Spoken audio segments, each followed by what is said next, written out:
Walang perpekto sa isang buhay mag-asawa. Kung minsan ay darating talaga kayo sa punto na hamun kayong dalawa ng isang matinding problema. Ngunit kung minsan ang problemang ito ay ang makakapagpatatag sa relasyon nyong mag-asawa. Ikaw, anong bagay ang palagi nyong pinagtatalunan?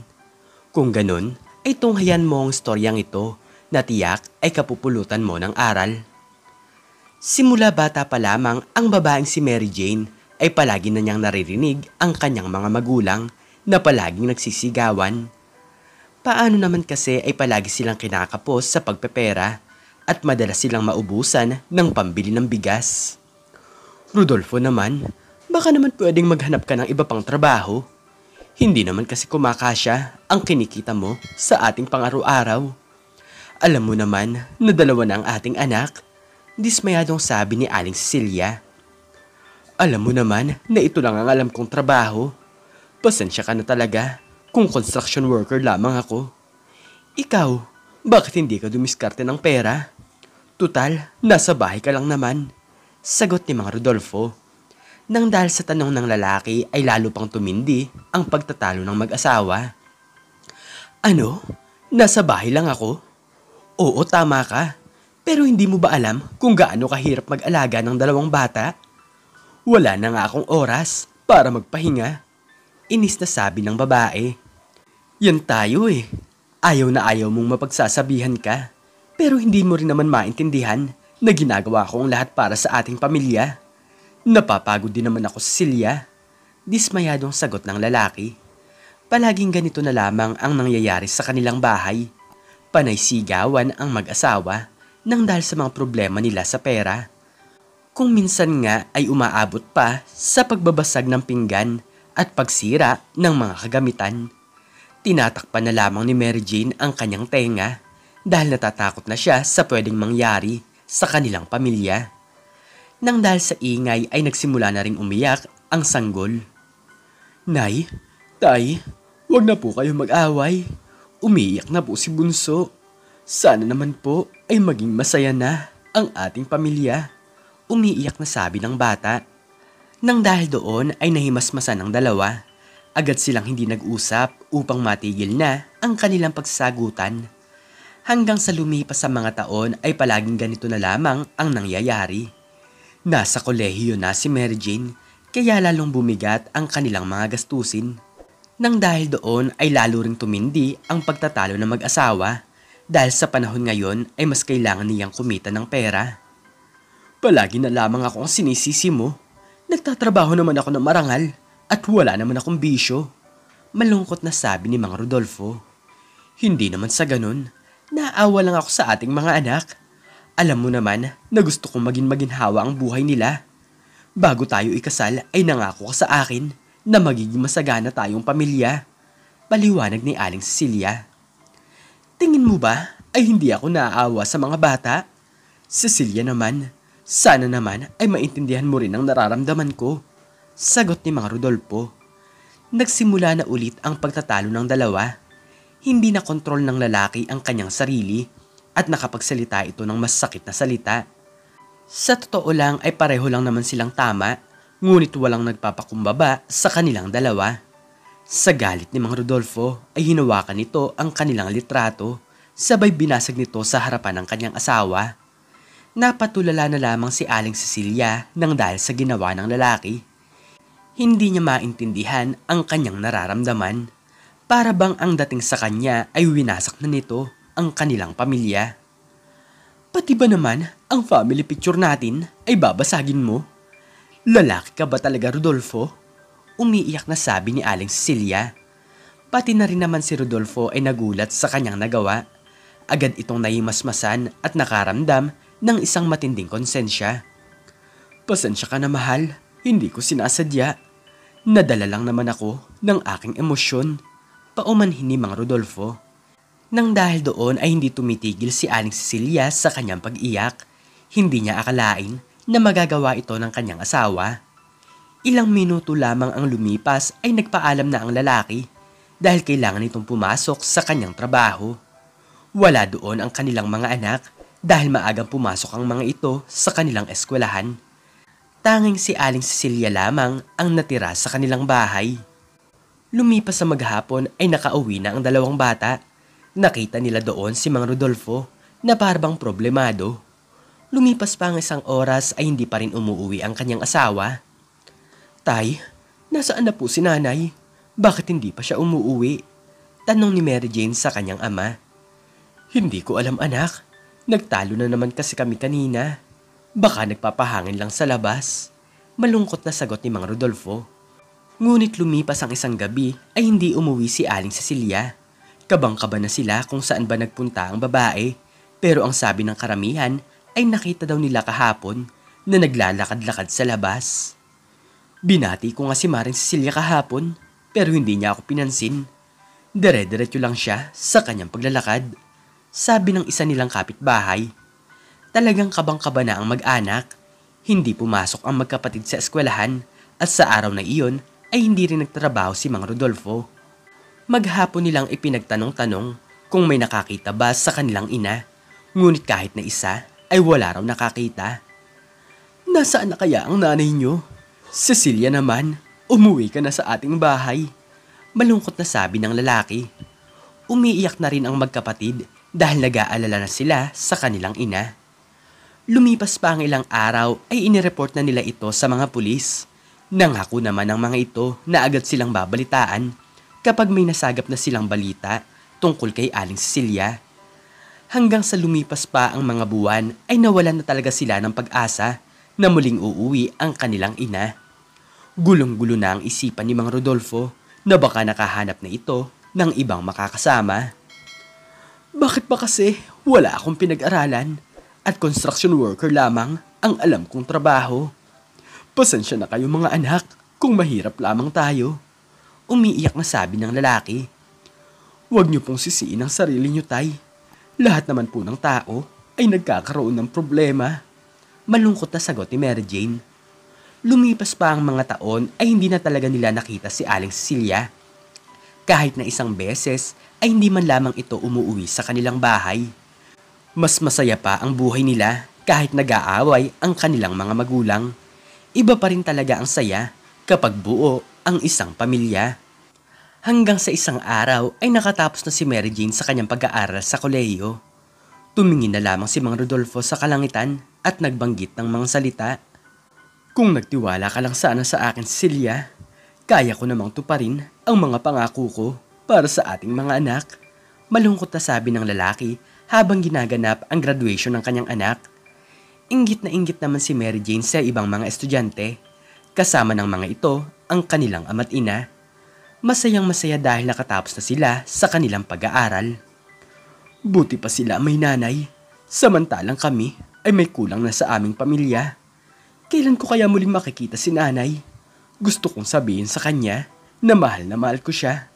Sabi ni Mary Jane sa kanyang sarili. Ito ang gusto niyang matanggap na regalo, ngunit imposibleng mangyari. Hanggang sa dumating ang araw na nagkaroon na siya ng sariling trabaho. Dito niya nakilala ang lalaking si Joshua matapos siya nitong lapitan at kausapin. Napansin kasi ng binata na para bang palaging may matinding problema ang dalaga. Hay, gusto mo bang sabay na tayong kumain ng tanghalian? Palagi ka kasing mag-isa, kaya baka gusto mong magkaroon ng kaibigan. Nakangiting sabi ni Joshua. Nakakalungkot lang kasi ang mga nangyayari sa aming pamilya. Sagot ni Mary Jane. Pasensya ka na pero tatanungin kita kung bakit. Baka may maitulong ako sa iyong problema. Tanong ng binata. Wala na kasi akong nanay. Iniwan kasi nila kami. Hindi pa malinaw sa akin ang lahat. Hindi ko alam kung nasaan na siya. O baka naman may iba na siyang pamilya. Paliwanag ng dalaga. Ito ang dahilan kung bakit naging magkaibigan ang dalawa. Nakakalimutan ni Mary Jane ang kanyang mga problema sa tuwing kasama niya si Joshua. Simula noon ay palagi na silang sabay kumain ng tanghalian. Tuwing hapon naman ay sabay silang lumalabas. Inihahatid siya ng binata sa kanyang bahay na tinutuluyan upang masigurado nito na ligtas ang kanyang kaibigan. Mary Jane, gusto mo pasyal tayo sa inyo tuwing araw ng Sabado? Gusto ko makauwi sa probinsya nyo nang sa ganon ay makapag-relax naman ako. Paaniyaya ni Joshua. Oo naman, at bakit naman ang hindi? Masaya sa probinsya at makakalanghap ka ng sariwang hangin. Nakangiting sagot ng dalaga. Hindi namamalaya ng dalawa na nahuhulog na ang loob nila sa isa't isa. Hindi nagtagal ay naglakas loob na ang binata na manligaw kay Mary Jane. Natatakot pa ito na baka maunahan pa siya ng iba sa babae na pinakamamahal niya. Halos mapaluhod naman si Joshua nang dahil sa naging sagot sa kanya ng dalaga. Ano? Bakit hindi mo sinabi na may paghanga ka pala sa akin? Tapos na tayo, Joshua. Tapos na ang ating pagkakaibigan. Seryosong sabi ni Mary Jane. Sabi ko na nga ba? Kaya natatakot talaga akong aminin sa'yo ang nararamdaman ko dahil baka hindi mo ako gusto.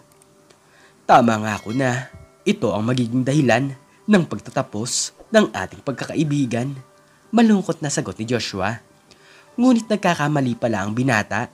Binibiro lang pala ito ng dalaga at ang totoo pala niyan ay ayaw na nitong patagalin ang kanyang panliligaw. Tapos na tayo, Joshua, sa pagiging magkaibigan. Dahil ngayon pa lang ay sinasagot na kita. Hindi na tayo magkaibigan dahil isa na tayong magkasintahan. Natatawang sagot ni Mary Jane. Isang mahigpit na yakap na lamang ang natanggap ng dalaga mula sa binata. Sobrang saya nito at hindi makapaniwala sa narinig niya. Naging masaya ang relasyon ng dalawa hanggang sa lumipas ang 5 taon ay napagdesisyonan nila na magpakasal. Alam nila sa kanilang mga sarili na magkakasundo sila at magiging masaya ang kanilang buhay. Nagsabi na si Joshua kay Mang Rodolfo na pakakasalan niya ang anak nito. Matagal na ring magkakilala ang dalawa kaya pumayag naman ang matanda. Talagang pinag-ipunan ng binata ang kanilang kasal dahil gusto nitong iparamdam sa babae na sobra nitong espesyal. Siguro naman ay sasapat na ang pera para maging masaya si Mary Jane. Hindi ko siya bibiguin at sa unang araw ko siyang magiging asawa ay ipaparamdam ko na sa kanya na talagang karapat-dapat ako para sa puso niya. Masayang sabi ng binata sa kanyang sarili. Pasikretong pinaghandaan ni Joshua ang gaganaping kasal. Ang balak kasi ng binata ay ang sorpresahin ang kanyang kasintahan. Lumipas pa ang 1 buwan ay handa na ang gaganaping kasalan. Nagulat na lamang si Mary Jane nang pumunta sa kanilang bahay ang isang makeup artist at dumating na rin ang susuotin niya. Kasabot kasi ni Joshua si Mang Rodolfo sa lahat ng gagawin nito. Joshua, tara na at sabay-sabay na tayo sa simbahan. Malayo pa ang ating pupuntahan at baka malit pa tayo sa kasalan, sabi ng nanay ng binata. Sige po, mauna na po kayo ni tatay. May isa pa naman po tayong sakyan at ito na lamang po ang gagamitin ko. May kukunin pa po kasi akong regalo, sagot ni Joshua. Lumipas ang ilang oras ay nakabihis na rin ang binata. Nasa simbahan na rin ang lahat ng mga bisita dahil ilang oras na lamang ay gaganapin na ang kasal. Nagmamadaling sumakay ang binata sa kanyang sakyan dahil excited na rin talaga siya na makita niya ang dalaga. Ngunit habang nagdadrive siya ng kanyang sakyan ay bigla niyang nakita ang isang matandang babae sa daan. Sa tingin niya ay isa itong pulubi, ngunit para bang may balak itong tapusin ang kanyang sariling buhay. Tatalon ito sa isang mataas na tulay, kaya agad bumaba si Joshua sa kanyang sakyan. Ale, ano po ang balak niyong gawin? Huwag po kayo mawala ng pag-asa. Kung gusto niyo po, ay bibigyan ko po kayo ng pera. Nagmamadaling sabi ni Joshua, sabay awat-awat nito ang matanda. Hindi malaman ng binata ang kanyang gagawin. Hindi nito mapitawan ang babae dahil baka bigla nitong gawin ang kanyang binabalak. Kahit anong paghingi ng tulong ni Joshua sa mga sasakyang dumadaan ay walang tumutulong sa kanya. Napansin nito na parabang may problema ito sa pag-iisip, ngunit kahit na ganon ay aatakihin siya ng kanyang konsensya kung sakaling may masamang mangyari sa matanda.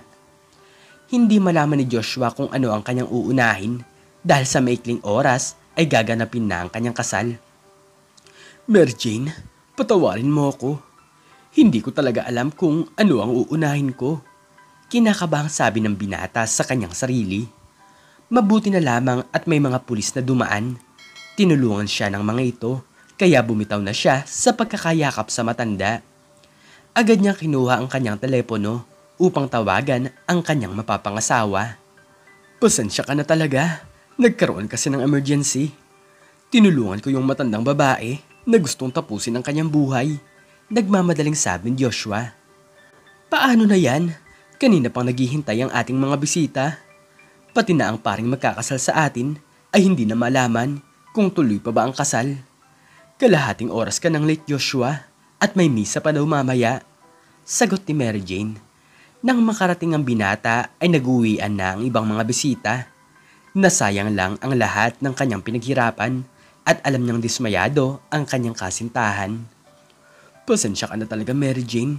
Kasalanan ko ang lahat ng ito. Nahihiyang sabi ni Joshua. Naiintindihan ko naman. Walang problema sa akin dahil pwede pa naman ulit natin itong ituloy sa ibang mga araw. Sagot ng dalaga. Ngunit bigla naman siyang tinawagan ng mga pulis.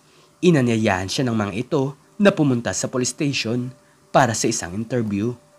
Sinamahan ni Mary Jane si Joshua at nang makarating sila doon ay nagulat na lamang ito sa kanyang nakita. Siya ba? Siya ba ang babaeng tinulungan mo? Mahal, siya ang nawawalang nanay ko. Umiiyak na sabi ni Mary Jane. Agad niyakap ng dalaga ang kanyang ina. Hindi niya akalain na muli pala silang makikita. Wala ito sa sariling katinuan at matagal na pala itong pag-alagala. Wala pala itong ibang pamilya at ito pala ang totoong nangyari sa kanyang ina. Agad na nakarating ang balita kay Mang Rodolfo. Iyak nang iyak ang matandang lalaki nang makita nito si Aling Cecilia. Mabuti naman at nakita ka na namin. Pasensya ka na talaga at ipinapangako ko sa'yo na babawi ako sa lahat ng aking nagawa. Umiiyak na sabi ng padre de pamilya. Agad nilang iniuwi si Aling Cecilia sa kanilang bahay. Nakaipon na naman sila ng pera kaya agad nila itong ipinatingin sa doktor.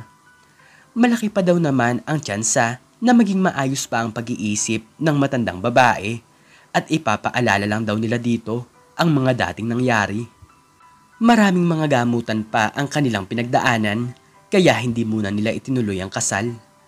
Hanggang sa lumipas pa ang 2 taon ay unti-unti nang naging maayos ang pag-iisip ni Aling Cecilia.